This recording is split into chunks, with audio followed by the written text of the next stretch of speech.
On va se référer au graphe que je viens de faire. Quelle est la relation? Alors là, je donne les points aux trois premiers, hein, parce que quelquefois, vous êtes très, très, très rapide. Quelle est la relation que je peux mettre que je peux étudier à travers ce graphique? Et quelle est l'ANOVA qui va être sous-jacente? Donc, on a dit qu'on était sur une ANOVA à un facteur. Mais au fait, qu'est-ce que je veux mettre en évidence? Allez, les trois premiers.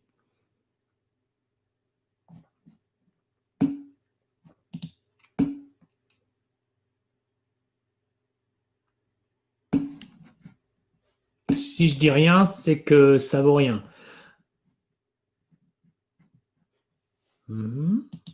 Ou je dis rien, je dis rien. Est-ce qu'il y en a encore d'autres qui peuvent me proposer quelque chose?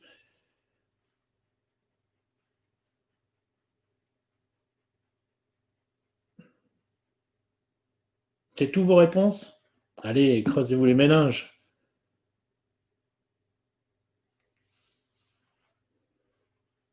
Continuez.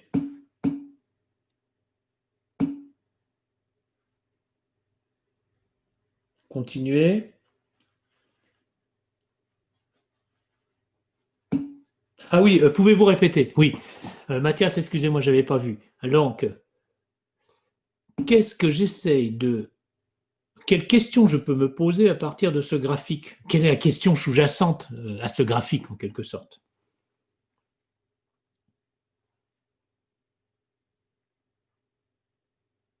Allez, encore une ou deux réponses.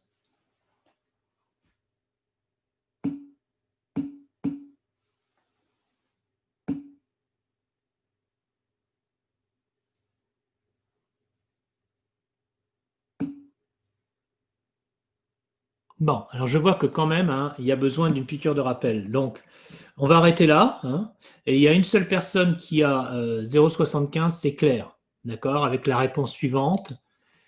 Alors, si j'ai loupé quelque chose qui est du même acabit, vous me le dites. Mathias aussi, c'est bon. Et Aliénor, c'est bon. Voilà, donc, je répète. Claire, Claire Julio de la Morandière, hein, pas l'autre Claire, je crois qu'il y a deux Claires, hein, c'est pour ça. Donc Claire, si on cherche à savoir si l'environnement impacte, avec un E, hein, d'accord, sur la tension diastolique des habitants, d'accord. Deuxièmement, l'autre réponse que j'ai vue, c'était la dépendance entre la santé des habitants. Non, c'est pas ça. C'est est-ce que le fait d'habiter à un certain endroit influe sur la tension diastolique d'un habitant? Ça aussi, c'est une bonne réponse. On peut dire d'un ou sur les habitants. Je vous expliquerai la différence. Donc, et la troisième, c'est non, parce que regarde, Yanis, toi, tu me parles de la tension diastolique est-elle significativement différente dans les différents environnements? En fait, c'est la moyenne est-elle significativement différente. Donc, c'est plutôt une explication d'origine générale. Et donc, bah, j'avais dit trois, vous avez repéré lesquels, hein, je ne me souviens plus, j'ai une perte de mémoire. Donc, il y en a trois qui ont chopé 0,75 et qui ont répondu différemment. Donc, effectivement, en des termes, on va dire synthétiques, on essaye de regarder avec un test statistique qui s'appelle l'ANOVA si le facteur environnement influe sur la tension diastolique. Une autre façon de l'exprimer, c'est est-ce que la tension diastolique dépend du facteur environnement, mesuré en trois modalités, autres, fleuve et mer, d'accord, dans le contexte qui nous intéresse. Donc l'ascension diastolique apparaît toujours en ordonnée, et les différentes catégories, vous voyez, c'est des traits qu'on peut mettre n'importe où et dans l'ordre qu'on veut, d'accord, apparaissent effectivement plutôt en axe des abscisses. Mais il n'y a aucune relation quantitative là-dedans. C'est juste une indication. On a mis à la même distance les box plots l'une de l'autre. D'accord? Ce qui nous permet d'avoir une vision globale de l'ensemble. Et là, a priori, on pourrait dire, ben, ce n'est pas transcendant la différence. Hein. Elle s'exprime surtout sur les variances. Et encore, les variances entre celle-ci et celle-ci, voire même celle-ci et celle-ci. Hein, la variance, c'est à peu près ça. Vous pouvez aussi regarder l'espace global entre le minimum et le maximum, l'étendue, ce qu'on appelle l'étendue. Donc, c'est des mesures de la dispersion. On va dire que la dispersion, elle ne nous semble pas si hétérogène que ça. Là, on a une distribution qui est sûrement normale. Tout ça, on va le vérifier, bien sûr. Alors, regardons bien les choses. Je ne vais pas m'étendre sur les prérequis, mais je vous montre tout de suite pour les plus curieux que dans statistiques, résumé, on va aller déjà voir si il y a, c'est dans statistiques résumées, effectivement, si le test de normalité nous fait voir que la variable diastolique est distribuée normalement. Donc on fera un test de normalité. Ce n'est pas le moment de le faire, mais on le fera. On fera également, pour les plus curieux, un test sur les variances. On fera un test de Bartlett, que vous n'avez jamais fait, et un test de Leven. Vous voyez tout ce que vous allez apprendre à faire. Hein. Donc là, un test sur les variances, un test de Leven aussi. On fera les deux. D'accord? On essaiera de voir si la variance est homogène. Ce sont des prérequis pour faire la fameuse ANOVA. Et là, on va dans statistiques, moyenne, on va à droite, et on sélectionne ANOVA à un facteur. Statistique, moyenne, ANOVA à un facteur. Donc l'ANOVA va éplucher en quelque sorte les éléments qui sont affichés sur nos graphes. Statistique, moyenne, ANOVA à un facteur. Je clique dessus. Là, il va me proposer d'appeler mon modèle ANOVA d'une certaine façon. Ben, je vais l'appeler facteur environnement. Analyse. Oui, je vais répondre au bip. J'ai entendu qu'il y a un bip. Analyse. Facteur environnement. Environnement sur quoi? Sur diastolique. D'accord? Sur tension diastolique. Et ça, je pourrais m'y retrouver. D'accord? Donc là, la variable réponse, qui est la variable dépendante, comme c'est enregistré, vous prendrez des notes s'il y en a besoin. Je sais que pour vous, c'est nouveau parce que aucun prof ne vous explique cela. Vous avez donc dans une statistique bivariée, vous êtes en bivarié là, la variable réponse et la variable groupe. C'est-à-dire que vous avez une variable quantitative dans une ANOVA qui dépend d'une qualitative. C'est toujours comme ça. Okay, et là, cette variable quantitative, c'est la pression diastolique, la tension diastolique. Et vous allez sélectionner la variable choisie comme facteur, c'est-à-dire comme facteur influençant ou supposé influencer la tension diastolique. Vous le testez. C'est l'environnement. Bien. Et vous faites OK. On va faire un truc très simple aujourd'hui. On peut faire des choses plus compliquées. Vous voyez? Donc on va faire OK. Vous voyez? Je coche pas ça, je ne coche pas ça. On apprendra à le faire plus tard. Et j'ai appelé mon ANOVA d'une certaine façon. Analyse du facteur environnement. Comme ça, je pourrais le retrouver. D'accord? En archive. C'est ça qui est merveilleux. OK. Donc là, qu'est-ce que je fais? Annuler. J'ai fait une bêtise. Vous m'avez vu faire une bêtise statistique. On recommence. Hein. Ça peut arriver à tout le monde. Facteur. Là, je vais la faire. Analyse. Environnement sur IA. Oui, je vais répondre. Parce que là, je suis un peu stressé par les bop et le fait que j'arrive pas à faire ce que je veux. Ça, c'est le problème de à distance. Analyse. Facteur. Environnement sur IA. Voilà. Ensuite, je vais choisir pression diastolique avec le groupe environnement. Je fais OK. Donc, il n'aime pas du tout que le nom du modèle soit découpé. Donc, je réponds au BOP, parce que là, j'entends des BOP. Alors, la relation, j'ai pas, ANOVA un facteur, le nom n'est pas variable, c'est le titre, il ne faut pas mettre d'espace. Oui, c'est ça, il ne faut pas mettre d'espace, c'est tout bête, c'est tout bête. C'est un logiciel qui a ses limites, d'accord? Donc, je recommence avec ANOVA, avec un underscore. Donc, je vais faire facteur le facteur va être environnement sur diastolique, sur la pression diastolique. Ceux qui me disent qu'ils n'ont pas, vous êtes sur Mac, c'est ça? Donc là, je choisis dia et environnement, pour les raisons que je vous ai dit tout à l'heure. Je fais OK. Donc il ne veut vraiment pas de choses compliquées. Donc je vais l'appeler analyse 1. Pas le temps de m'emmerder avec les conneries de R. Donc je vais dia, environnement. Il veut des titres courts, d'accord?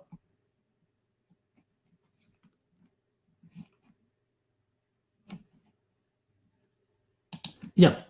Et là, qu'est-ce qu'il m'a fait pour analyse 1? Il m'a fait un tableau résumé. OK? Et c'est ce tableau résumé qui va m'intéresser. Vous voyez, il m'a appliqué l'instruction suivante, d'accord, qui n'était pas évident à faire. AOV pour analyse of variance. Ça, c'est ce que R utilise comme nomenclature. Ça, c'est ce qu'on appelle une instruction.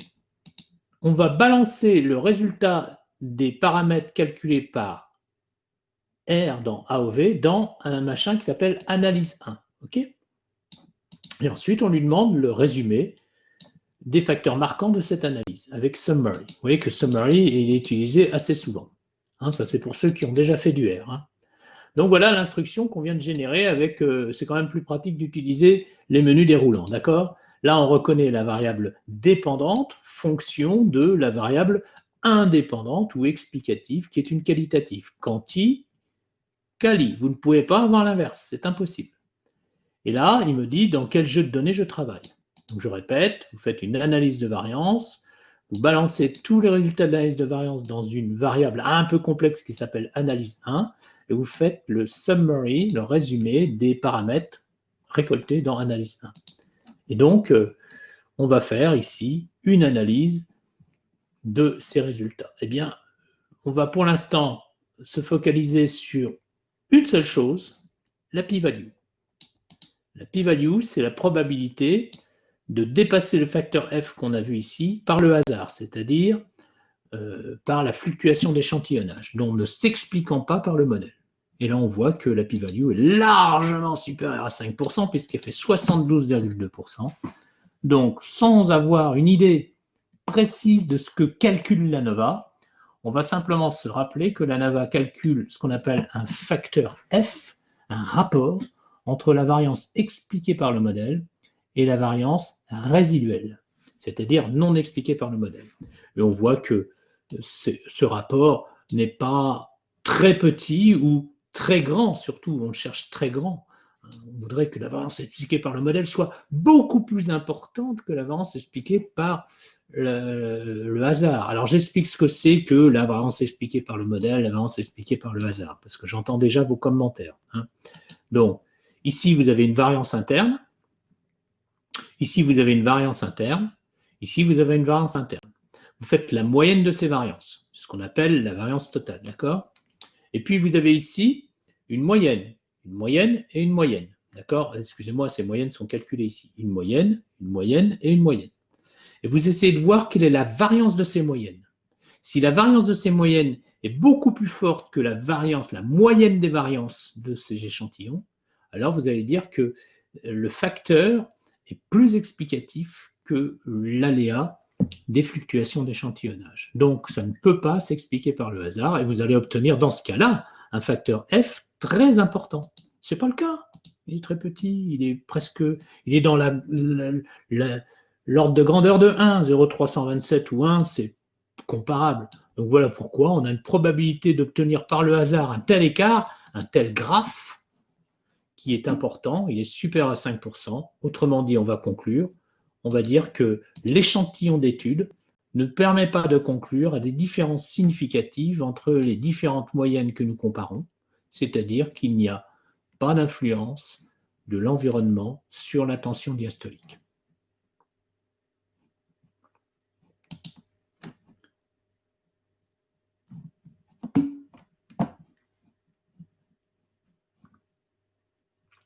Alors, Héloïse, je ne vais pas trop expliquer la différence entre la variance des moyennes et la moyenne des variances parce qu'on rentre dans des détails qui sont des détails qui mériteraient de la rigueur et de l'explication, on va dire, plus fine. Moi, ce que je veux que vous compreniez, c'est l'essentiel. C'est que l'essentiel, c'est que vous allez comparer les moyennes entre elles, et les moyennes sont des chiffres. Vous avez 3 chiffres ici, d'accord? Ces 3 valeurs vont être plus ou moins proches, donc il va y avoir une variance sur ces 3 valeurs.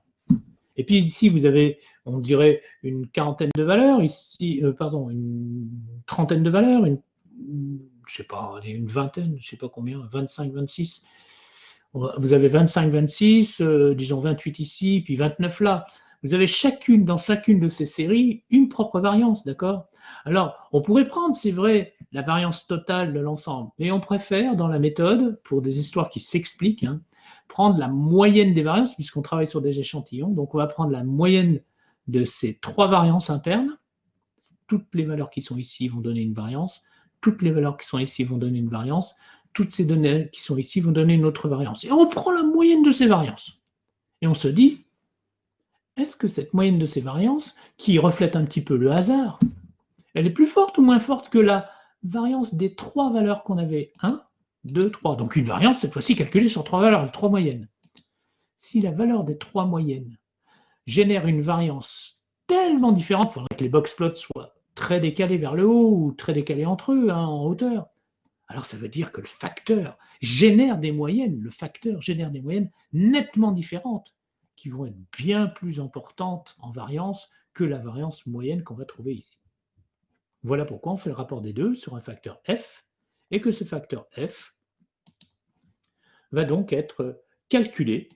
Et si f vaut 1, c'est l'hypothèse nulle, hein, c'est que si f vaut 1, c'est que la variance qui s'explique par le modèle, c'est-à-dire la variance associée aux moyennes, est comparable à la variance moyenne dans les échantillons, alors c'est qu'on n'a rien expliqué, c'est que le hasard peut être à l'origine de ces différences. Et là, vous voyez que 0,327 ne s'éloigne pas énormément de 1. Normalement, dans des facteurs f, on s'attend à des limbes genre 25, 15. Il y a en plus des notions de degré de liberté là qui interviennent, que j'expliquerai. Et là, quand on regarde la probabilité d'obtenir par le hasard, eh ben, une telle différence, hein, ben, elle est loin d'être petite, puisqu'elle fait effectivement 72,2%.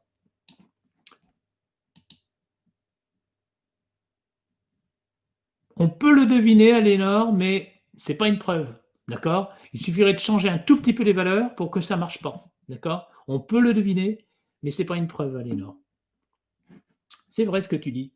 C'est pour ça que bien souvent les data scientists flairent les choses. Moi, je vois ça, je vois tout de suite que c'est pas significatif. Hein, je le vois, mais je peux pas deviner la p-value, hein, d'accord?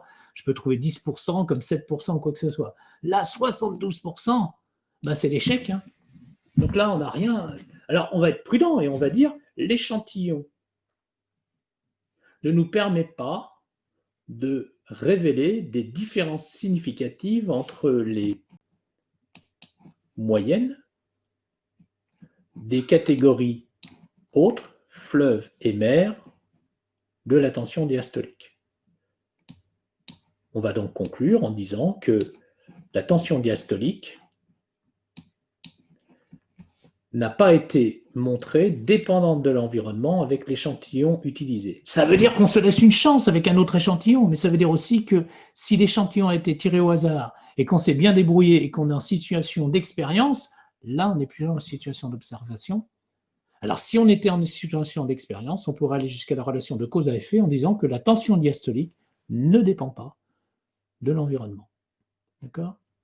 On n'a donc pas rejeté l'hypothèse nulle. On ne l'a pas acceptée, mais on ne l'a pas rejetée.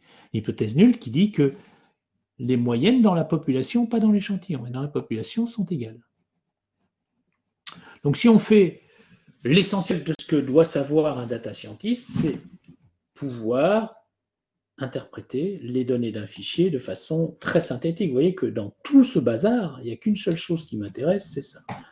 Ah, il y a une autre chose, c'est la force de l'association. On en parlera autrement, c'est le facteur état 2. Et là, vous êtes déjà dans le modèle linéaire généralisé. Vous avez déjà franchi le pas on va dire, des experts, puisque vous êtes dans la famille de l'ANOVA, l'analyse de variance. Donc on répète, pour juger de la différence entre des moyennes de groupes, on va faire une analyse des variances et on va comparer la variance intra-échantillon, dont on va faire une moyenne pour chacun des échantillons. Là, ici, vous avez effectivement 80 valeurs qui vont rentrer dans le calcul de ces variances, à la variance inter-échantillon, où là, seulement 3 valeurs vont rentrer dans le calcul de cette nouvelle variance. Ces 3 valeurs sont 3 moyennes. On peut calculer la variance de moyenne, on peut calculer la variance de n'importe quoi. D'accord? C'est l'écart par rapport à la moyenne. Alors, sous-jacent, il y a la moyenne des moyennes, on est bien d'accord. La moyenne des moyennes, c'est la moyenne générale. D'accord? Donc, j'essaierai de l'expliquer un peu mieux avec un schéma, mais l'objectif n'est pas de vous faire un cours de stats détaillé sur ces outils, mais de vous montrer ce que peut révéler un outil. Et le plus important pour vous, c'est j'étudie la relation entre une variable quantitative, tension diastolique, et une variable qualitative. Je vais donc mettre en exergue une ANOVA à un facteur, et cette ANOVA à un facteur, je vais l'analyser pour voir qu'est-ce qui est important de conclure à partir de son analyse. Eh bien, on conclut ici que malheureusement, le facteur environnement n'est pas un facteur explicatif de la tension diastolique. Alors, on va continuer notre enquête et on va se dire, parce qu'on est des gens curieux, si au contraire, quand on va dans moyenne, ANOVA un facteur, eh bien, l'habitat pourrait l'expliquer. Et quand on fait ça, vous voyez, ça va très vite. Bon, c'est encore moins évident, puisqu'on trouve 98%, pratiquement 100%, c'est-à-dire que ça pourrait s'expliquer par le hasard. Quand on fait le graphe, d'ailleurs, de notre boîte dispersion, cette fois-ci par habitat, vous voyez, ça va très vite, hein. Eh bien, on voit que c'est encore moins différent que quand on s'intéressait à la dispersion par environnement. Donc, on habite dans un grand ensemble, une maison ou un petit immeuble, ça n'influe pas sur la tension diastolique. J'allais dire encore heureux, hein, parce que sinon, ça serait quand même grave d'avoir des implications importantes sur la santé de façon si visible. Vous savez qu'il y en a quand même, il ne faut pas exagérer. Mais là, l'échantillon que j'ai utilisé est tout mignon, il ne permet pas de voir la chose. Alors justement, d'après vous, vous avez compris la philosophie, hein.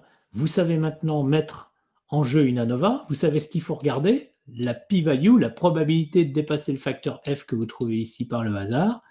Et là, vous voyez que cette p-value est suffisamment parlante pour dire que je vous apprendrai les degrés de liberté, tout ça, la somme des squares, etc. D'accord? Est suffisamment importante pour ne pas rejeter l'hypothèse nulle. Nous, on recherche des p-values petites. Typiquement inférieur à 5%, mais bon, ça peut être plus petit que ça. D'accord? Est-ce que ça passe la philosophie? Je fais un sondage. Vous avez compris, hein? Si vous voulez être plus curieux, bah vous faites un vrai cours de stats. Mais l'ANOVA, j'en ai pour 20 heures à vous l'expliquer. C'est idiot, je sais l'expliquer très bien, mais il me faut, alors que je vous fasse un jeu de données où je vais pouvoir calculer les moyennes, je vais aller dans Excel et tout, etc. Je peux vous faire une rapide explication sur une vidéo, mais ça fait encore du boulot. Alors que moi, ce que je veux, c'est que vous ayez un outil statistique ou une philosophie qui complète ce que vous voyez justement en S3 avec des forts en maths, normalement, qui devraient être capables de vous expliquer ça avec Sinon, on ne fait que répéter ce que font les autres, ça n'a aucun sens. D'accord? Mais par contre, vous savez, vous, du premier coup d'œil, que quand je m'intéresse à l'impact d'un facteur qualitatif sur une variable quantitative, paf, c'est une ANOVA. Vos collègues, ils n'arriveront pas à trouver ça, parce qu'ils ne sont pas formés pour ça. Eux, ils attendent à avoir un exercice qui fait le test T. Or, il n'y a pas de test T là. Allez, si, je vais vous dire où est le test T. Quand même, on va le faire. Vous n'êtes pas. Regardez tout ce qu'on fait aujourd'hui. Hein. Vous me faites faire des choses. Hein. Donc, statistique, moyenne, test univarié. Non, c'est test sur échantillon indépendant. Et là, il m'en faut deux. Hein. Donc, il n'y a qu'une seule regroupement où il y a deux possibilités seulement, c'est le sexe. Donc, on va voir si la tension où la concentration de cholestérol, tiens, est fonction du sexe. On varie un petit peu, d'accord? Allez, bon, regardons la diastolique. Vous allez tout de suite vous précipiter ici, sur la p-value, et qu'est-ce que vous pouvez en conclure?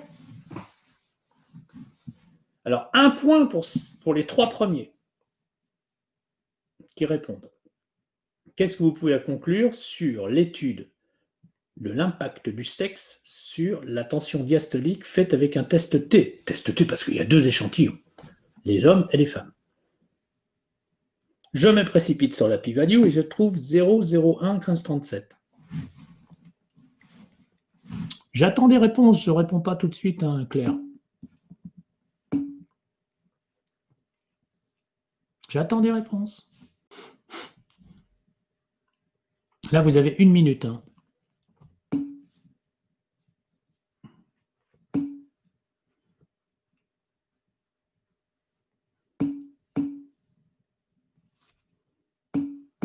Bon, bah c'est bien.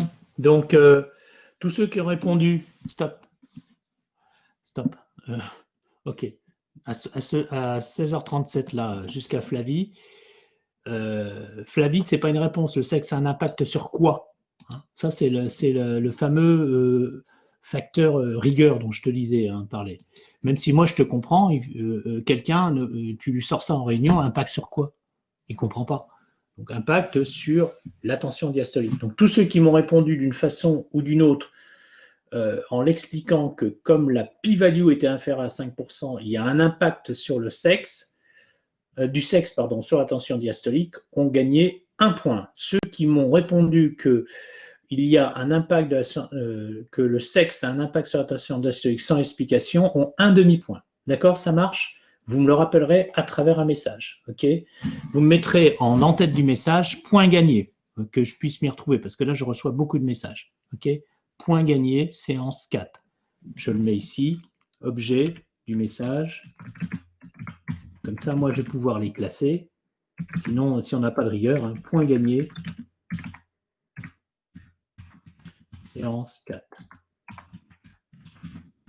Vous mettez que vous avez gagné tant et tout ça. Donc, je répète, 1 point pour ceux qui ont expliqué qu'en fonction de la p-value inférieure à 5%, le sexe a un impact sur la tension diastolique, quelle que soit la phrase utilisée, et 0,5 points pour ceux qui m'ont dit sans justification que le sexe avait un impact sur la tension diastolique. Donc vous voyez, c'est curieux. On peut voir ici un impact du sexe sur la tension diastolique.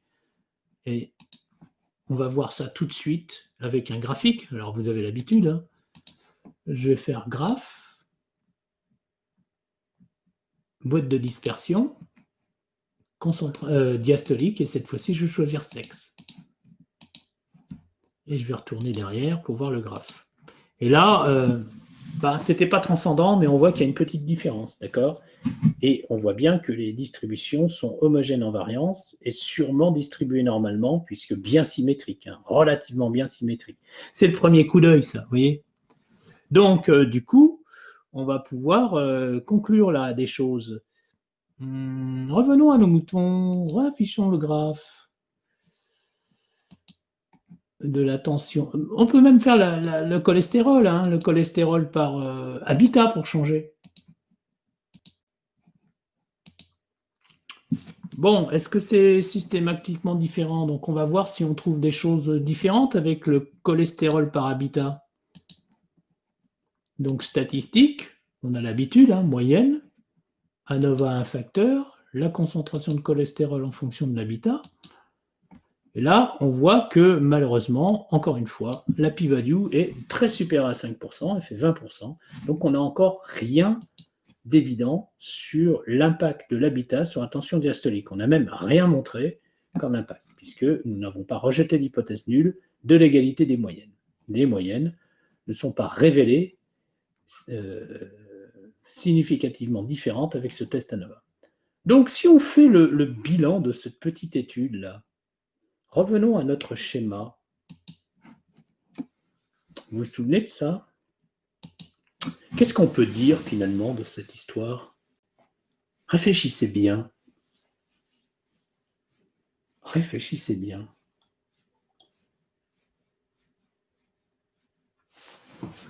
Alors, je vais vous aider.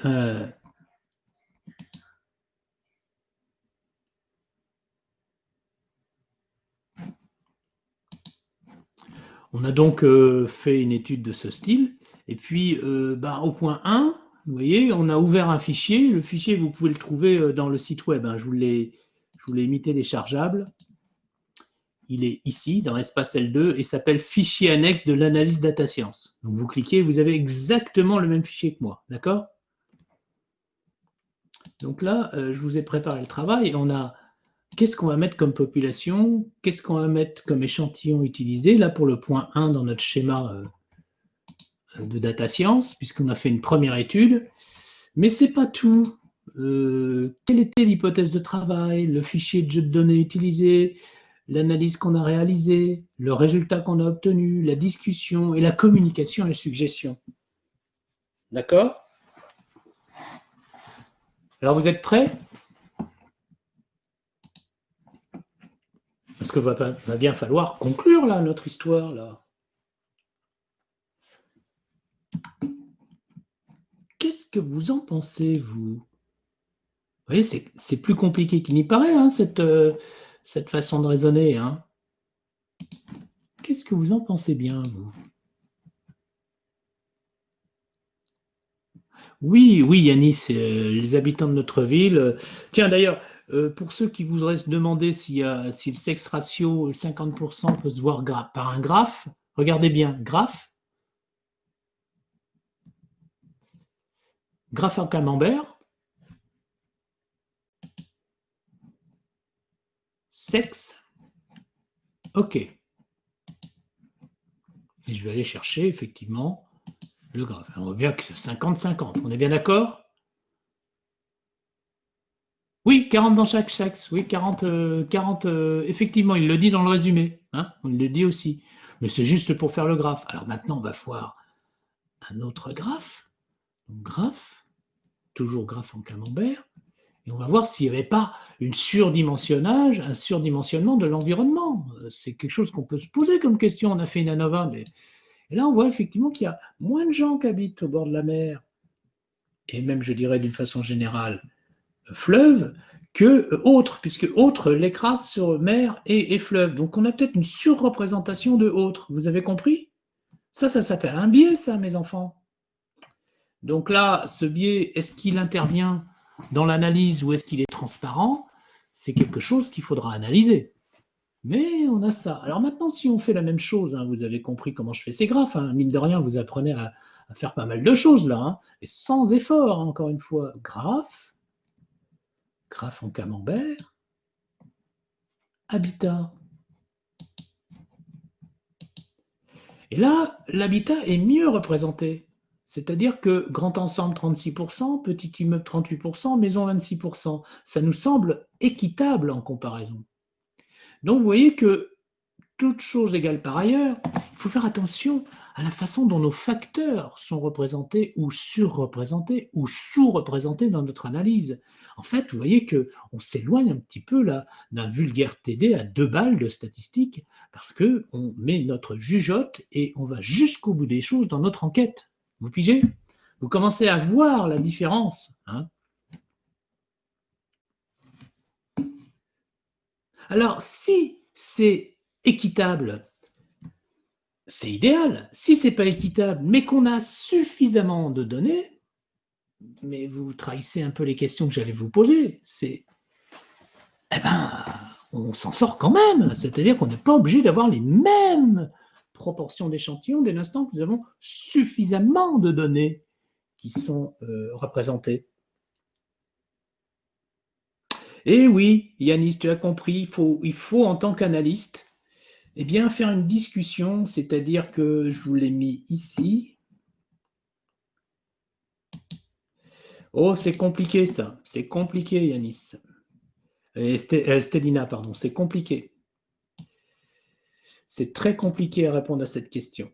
En fait, vous voyez, j'ai mon schéma, mon enquête, mon analyse et ma fiche. Et je vais répondre donc tranquillement à cette fiche, population, échantillon, fichier, jeu de données, hypothèse de travail, analyse, résultats, discussion et suggestion. Dites-moi, Que pensez-vous du jeu de données qu'on a étudié? Première question. J'aimerais bien que vous preniez le micro, ça sera plus simple que de vous lire. Donc, prenez le micro, parlez. Qu'est-ce que vous en pensez? Vous pouvez parler à plusieurs, c'est pas grave. Qu'est-ce que vous pensez de ce jeu de données-là qui nous a donné cette analyse? Je vais essayer de la mettre en forme, l'analyse, en relançant cette analyse. Oh, je peux le faire par les graphes, pourquoi pas? Puisqu'il faut bien visualiser les choses, mais vous savez qu'il y a l'analyse derrière.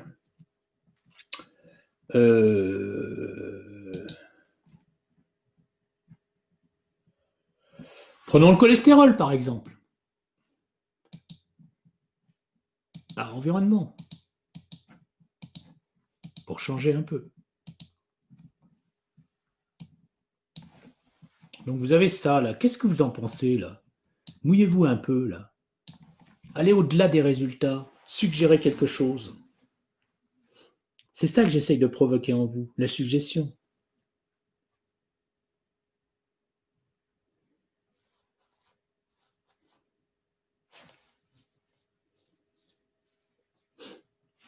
Alors revenons sur l'information si vous avez du mal.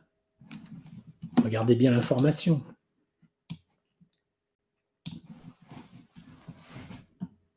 Sexe, âge, taille. Est-ce que vous croyez que l'âge peut être... Est-ce que l'habitat peut influer sur l'âge? Est-ce que l'habitat peut influer sur la taille? Est-ce que l'habitat ou l'environnement peut influer sur le pouls? Ben voilà, Héloïse. Ben voilà. Est-ce qu'on a fait le bon choix des mesures? Voilà, Yanis, il faut choisir judicieusement les paramètres pour l'analyse. En fait, ce fichier est complètement en dehors de la plaque. C'est à ça que je voulais vous amener. Je l'ai fait exprès, vous pensez bien. J'ai pris le premier fichier qui me venait où il y avait des données, donc ça en jette, d'accord? Vous voyez de la taille, le poids, la tension diastolique, le cholestérol, l'IMC, voilà. Et puis on étudie l'influence d'un facteur environnement là-dessus. Ben, vous pensez bien que tous les grands pollueurs... Oui, vas-y, parle. Oui, après, est-ce qu'on aurait pu comparer des variables quantitatives entre elles, par exemple? Oui, aussi. Mais est-ce que c'est pertinent? Bien sûr, et ça, dans ce cas-là, je vais vous apprendre à le faire, hein. Est-ce que c'est pertinent de comparer des variables quantitatives quand nous, on s'intéresse à savoir l'impact de l'environnement sur ces variables? Oui, donc du coup, D'accord? ouais. Du coup, hein, dans ce cas-là. Par contre, si on avait à chercher l'impact de la concentration d'un polluant sur une variable, là, tu avais tout à fait raison. Tu comprends la différence? Ouais. Et ça serait un facteur qui interviendra non pas dans une ANOVA, mais dans un autre groupe de tests et de modèles que je vous apprendrai. Je vous allais l'apprendre. Donc là, la question, vous voyez, c'est un petit peu le but du jeu. Pourquoi vous m'avez choisi? C'est pour que je vous fasse réfléchir à l'impact de ce que vous faites. Vous pouvez avoir le meilleur fichier, le plus complet qui soit, avec des données précises, des choses qui en jettent, et tout, etc. Mais si vous êtes à côté de la plaque, vous êtes à côté de la plaque.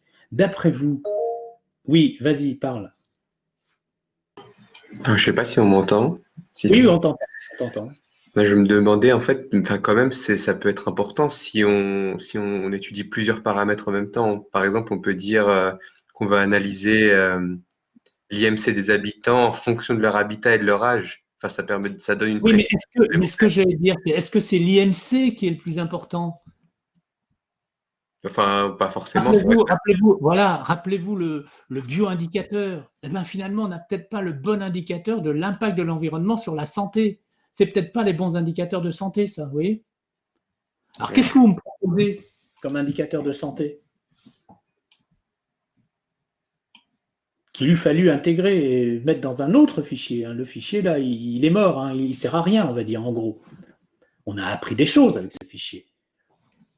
Ben oui, donc on va peut-être mesurer la concentration d'un polluant chez ces gens-là, d'accord? Ça, c'est une idée. On peut aussi mesurer, au contraire, la concentration en iode dans certaines je ne sais pas si on peut le faire avec une prise de sang, là je ne suis pas médecin, mais on peut regarder la santé des globules rouges et tout, etc. On peut essayer de voir des choses beaucoup plus médicales que ça pour mesurer l'impact de l'environnement sur la santé des habitants. Donc vous voyez, eh ben, il faut avant tout, c'est ce que je vous disais en introduction de ce cours, hein, dans le première et deuxième séance, il faut avant tout choisir les bonnes données, d'accord?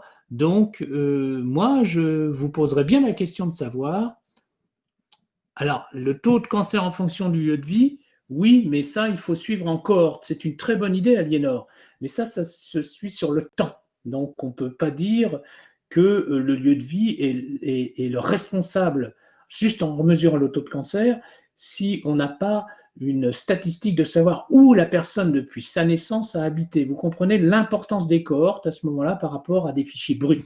D'accord? Les allergies développées par les habitants, c'est une bonne idée, ça.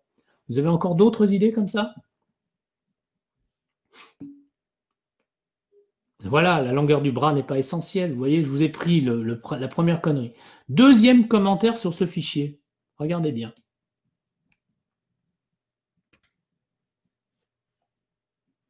Je vous aide.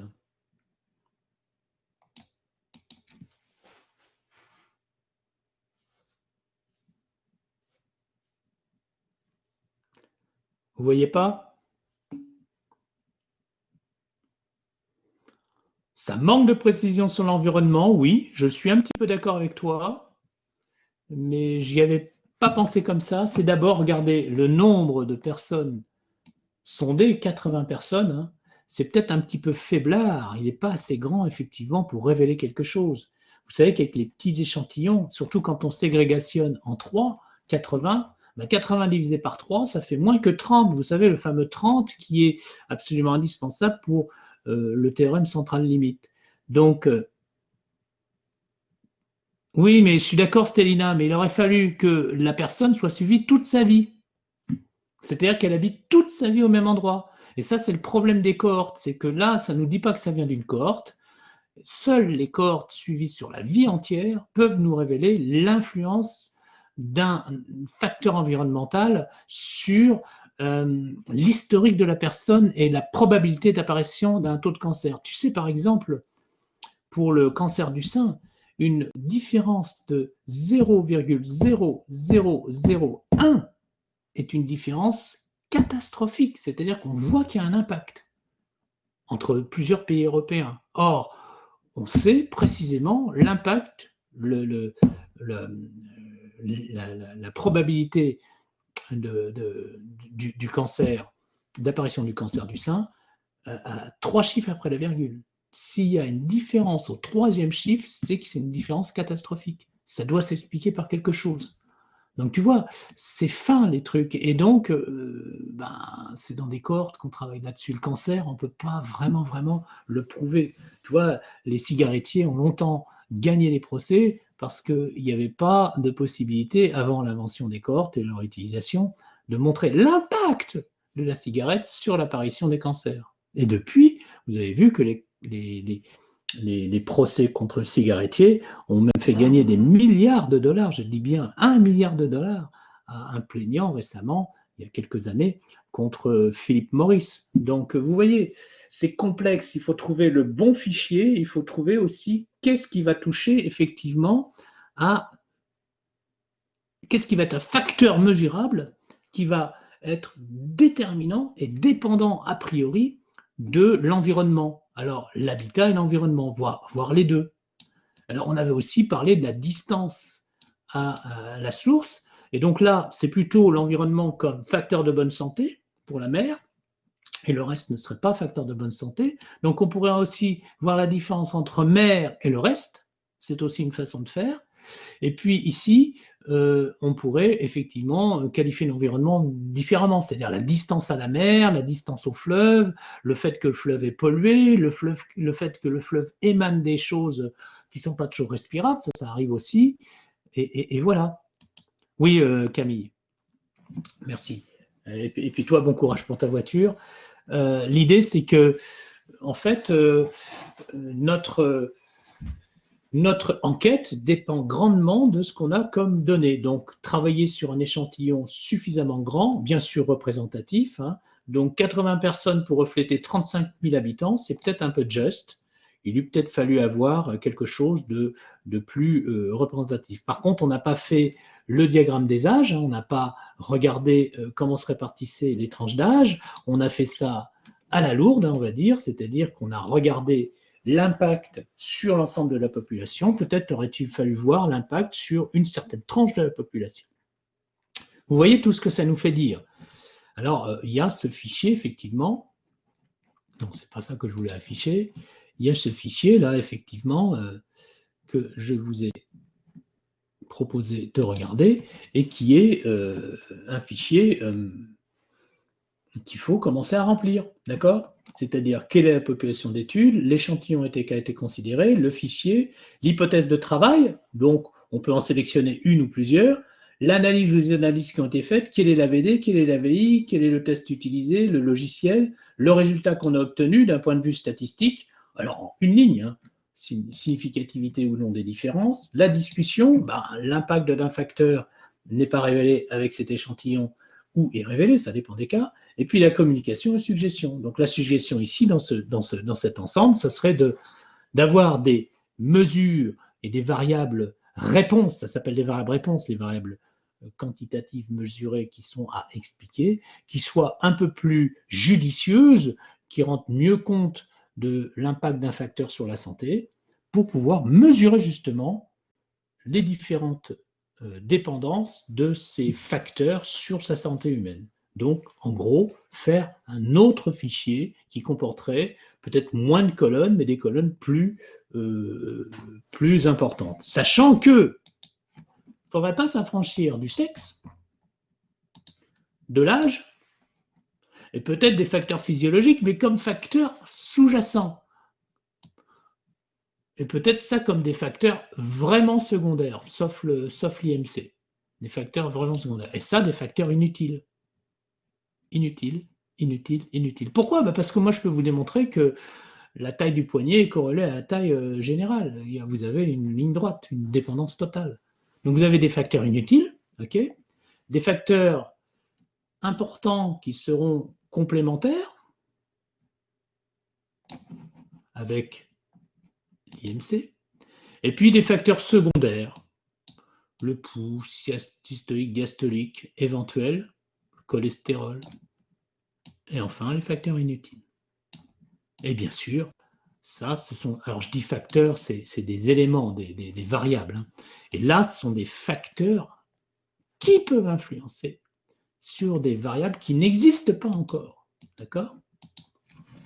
Donc, imprégnez-vous bien de ce fichier, attendez-vous à avoir un défi associé à ce fichier, vous ne savez pas encore lequel, hein. Et puis, imprégnez-vous bien de cette fiche, hein, je vais l'afficher en grand, hein, où vous voyez qu'effectivement, derrière le schéma, j'ai un suivi, hein, de mon étude, et j'essaye de voir ce que je peux en dire. C'est bien pour ça que j'ai mis des étiquettes sur le schéma, parce que je sais que derrière chaque étiquette, j'ai une étude de suivi qui se fait. Ok? Alors regardez bien, on a appris des choses, hein, vous êtes d'accord avec moi, ça commence à se faire. Donc, les questions qu'on peut se dire, c'est est-ce que cette étude est pertinente? La réponse, vous avez compris qu'elle n'est pas pertinente, parce qu'on n'a pas fait, on ne s'est pas doté des meilleurs outils et du meilleur fichier pour pouvoir répondre à la question qui nous intéressait.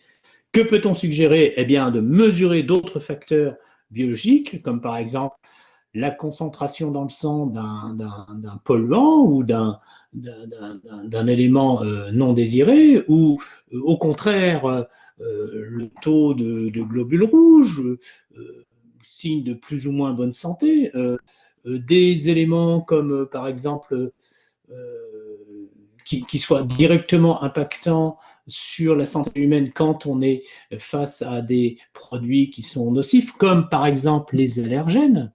hein. Donc ça a été suggéré. Bref, pas mal de choses qu'on peut scruter par une prise de sang ou par une analyse plus fouillée et qui seraient mises dans un fichier pour lequel, effectivement, toutes les informations en 4 catégories, les informations primordiales, celles que l'on suit en cas de pollution ou de facteurs environnementaux, les informations secondaires, enfin les informations complémentaires, excusez-moi, l'âge, la taille, l'IMC, le poids, et puis les informations secondaires, comme tout ce qu'on a vu, c'est-à-dire la tension diastolique, le pouls, etc.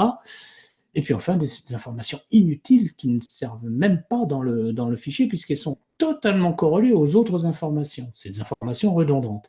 Donc on va sur des informations plutôt indépendantes, complémentaires, qui vont rentrer dans une analyse finalement multivariée et qui va être une enquête mais passionnante. On va savoir qu'est-ce qui a impacté sur la santé de cette population ou pas, justement, pour voir s'il y a des choses à faire.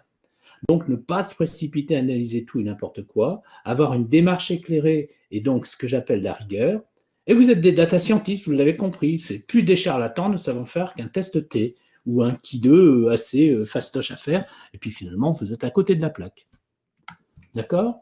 Alors, on va rajouter un petit peu de piment à notre dessin, et on va dire que y a une rivière, vous voyez. Donc là, oui, ça commence à se remplir. Hein.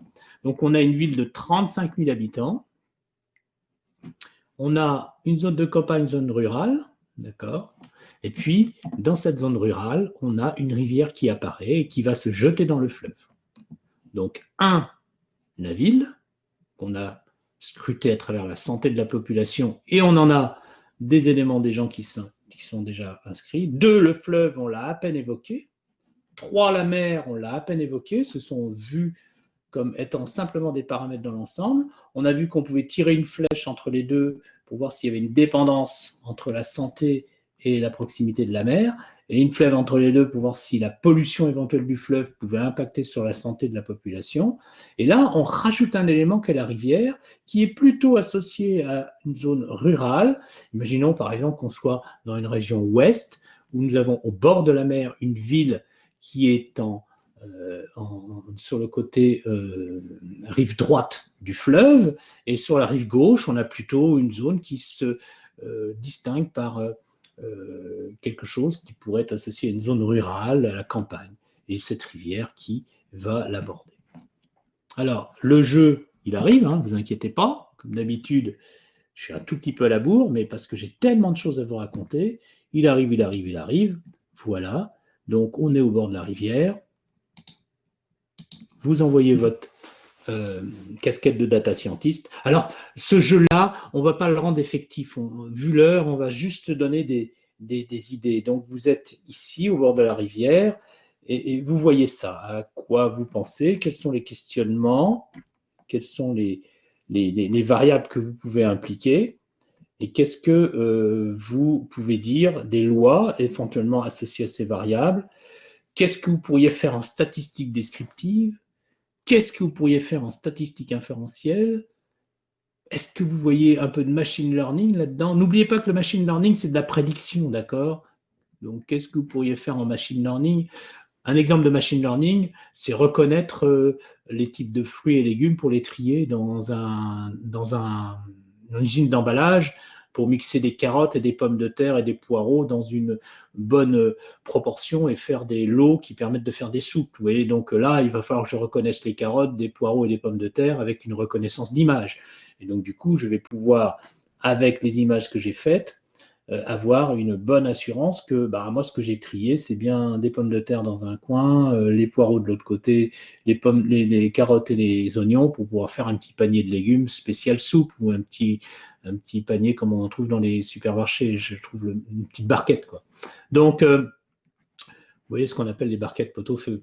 Donc, machine learning, là, ça ne serait pas reconnaissance de forme, mais ça serait peut-être de faire quelque chose, aller donc savoir pour pouvoir prédire des choses ou reconnaître des situations, sans savoir plus que ça, qu'est-ce que vous pourriez faire en stat descriptive, en stat inférentielle, en machine learning, quelles sont les lois de probabilité impliquées, et surtout quels sont les questionnements que vous pouvez poser sans aller faire les stats descriptives, sans aller faire ces stats inférentielles. C'est du français tout ça, du français. D'accord?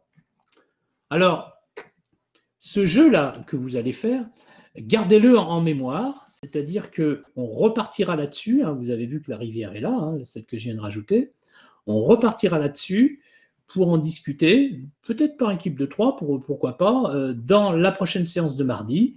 Donc je vous laisse largement le temps afin que ça vienne de vous, afin que vous ayez le temps de vous en imprégner pour pouvoir, si vous voulez, travailler sur cette approche, hein, de à quoi pouvons-nous nous intéresser dans cette rivière, quels sont les questionnements, quels sont les centres d'intérêt de modélisation qu'on peut faire ou de prévision, en évitant d'avoir des œillères et en revêtant sa casquette de data scientist, c'est-à-dire dans un aspect que j'appelle no limit.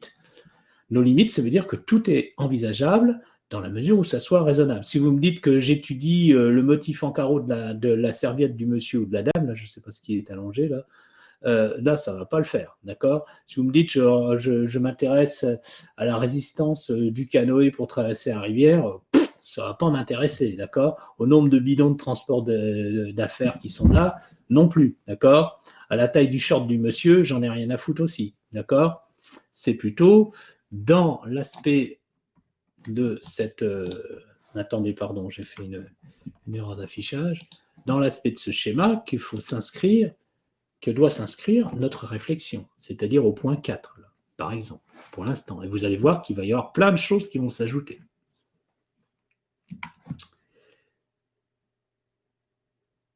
Alors, Patricia, je précise que le fleuve se jette toujours dans la mer. Hein. C'est le but d'un fleuve.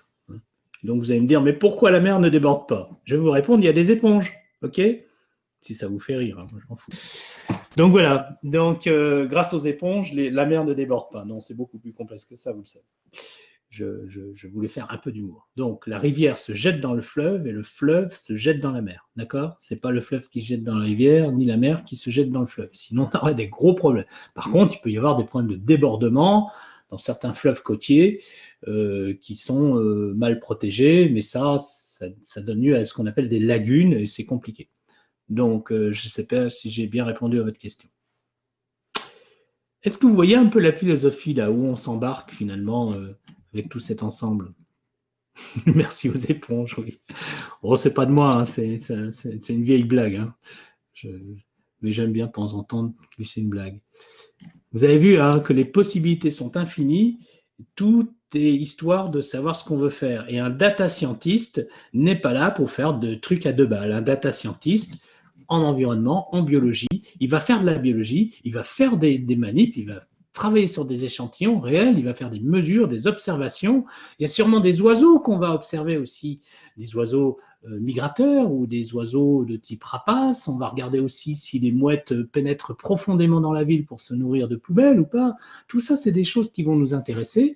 On a notre casquette de biologiste. On apporte, comme tu dis, Aliénor, l'esprit critique, mais surtout une vue d'ensemble pour voir si on n'a pas vraiment loupé quelque chose. Alors, cet esprit critique, essayez de l'avoir lorsque vous entendrez des analyses sur le coronavirus qui vous semblent un petit peu trop légères, un petit peu trop rapidement faites, ou fondées sur des statistiques un petit peu trop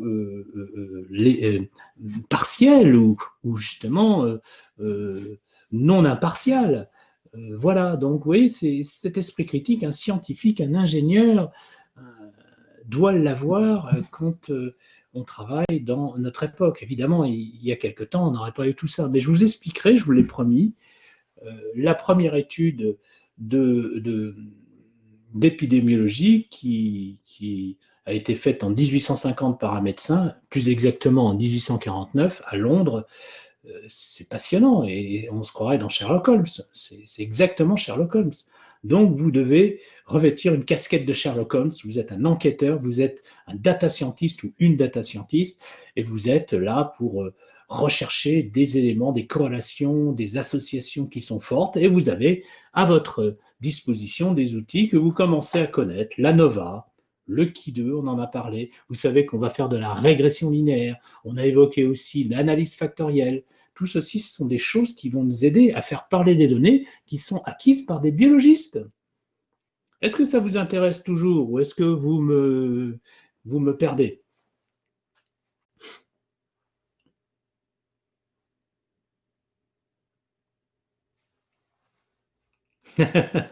Donc là, c'est bon. OK.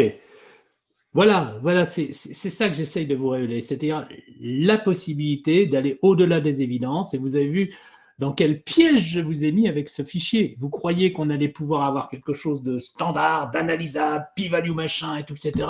Manque de bol, on est allé trop loin. Mais ça, on est allé trop vite. Mais ça, c'est la vie. Vous allez avoir ça. Si vous imaginez que dans votre boulot, tout va marcher du premier coup, oui, j'ai réussi. Alors moi, je dis couillonner, c'est plus sympa que couiller. Je ne sais pas si on dit ça, j'ai pas encore entendu ce mot-là. Mais voilà, c'est ça, en fait.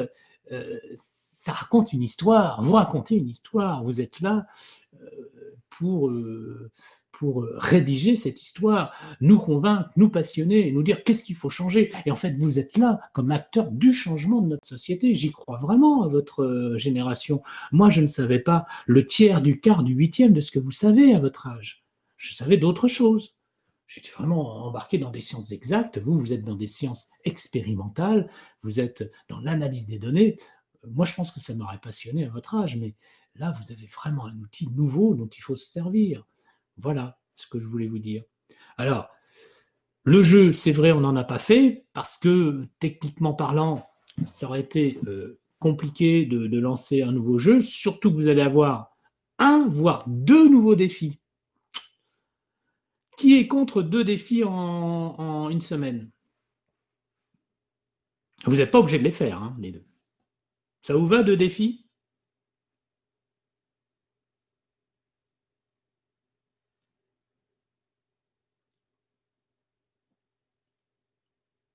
Voilà, vous faites ce que vous pouvez faire. Donc, je vais voir. Hein, si je vous donne deux défis, je vous donnerai le premier tout de suite, tout de suite, tout de suite, à la fin du cours. Là, pouf, pouf, dans l'onglet défis, il y a quelque chose de soi. Oui, c'est ça, c'est une histoire de temps.